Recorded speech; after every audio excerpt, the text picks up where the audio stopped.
ពុនផ្លូវវិព័ន្ធ25ឥឡូវហ្នឹងផុតកំណត់ត្រឹមថ្ងៃណាហើយត្រូវការឯកសារខ្លះដើម្បីទៅបងពុនផ្លូវ2025បានអញ្ចឹងថ្ងៃនេះខ្ញុំមកចង់ចែកម្លែកចំណេះដឹងទាក់ទងនឹងការបងពុនផ្លូវអញ្ចឹងពុនផ្លូវ2025ឥឡូវហ្នឹងគឺមានការផុតកំណត់នៅថ្ងៃ30ខែវិច្ឆិកា2025មិនន័យថាក្នុងខែ11ហ្នឹងហើយ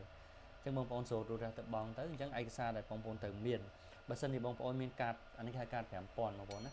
កាតបងពុនផ្លូវបើសិនជាបងប្អូនមានកាតមួយហ្នឹងបងប្អូនមិនបាច់ចាំមានឯកសារអ្វីទាំងអស់មានតែកាតមួយហ្នឹងទៅបងនៅធនាគារបានហើយ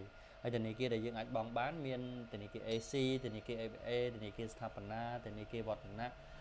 ហើយធនាគារច្រើនទៀតដែលជាដៃគូសហការពីខាងក្រសួងរបស់យើងហើយមួយទៀតបងប្អូនបានអាចបងនៅក្នុង app របស់ក្រសួងដែលមានឈ្មោះថា GDT តាក់ Paper App នៅក្នុង Play Store ក៏មាននៅក្នុង App Store ក៏មានដែរហើយបើសិនជាបងប្អូនអត់មានកាតនឹងទេអញ្ចឹងអ្វីដែលបងប្អូនត្រូវមានទីមួយកាតគ្រីហើយកាតគ្រីហ្នឹងបើសិនជាបងប្អូនបងរំលោះបងប្អូនយកតែ copy ទៅក៏បានដែរតែបើបងប្អូនមានស៊ីនក៏បងប្អូនយកស៊ីនទៅបូកជាមួយនឹងចុងស្លឹក2024នេះគេហៅចុងស្លឹកពុនផ្លូវ2024អញ្ចឹងចុងស្លឹកហ្នឹងបងប្អូនបើសិនជាអត់មានចុងស្លឹកទេបងប្អូនអាចបកនៅលើកញ្ចក់ឡានយើងបកនៅលើកញ្ចក់ឡានយើងក៏បានដែរយកហ្នឹងទៅបូកជាមួយអត្តមិនអ្នកទិញពុនផ្លូវហ្នឹងតែមិនបងប្អូនហ្នឹងអញ្ចឹងអ្វីដែលខ្ញុំចង់ចែកលេខមានតែប៉ុណ្្នឹងទេបងប្អូនចង់មកចំណេញថ្មីកុំភ្លេច follow home ខាម្នាក់មួយផងអរគុណបាយបាយ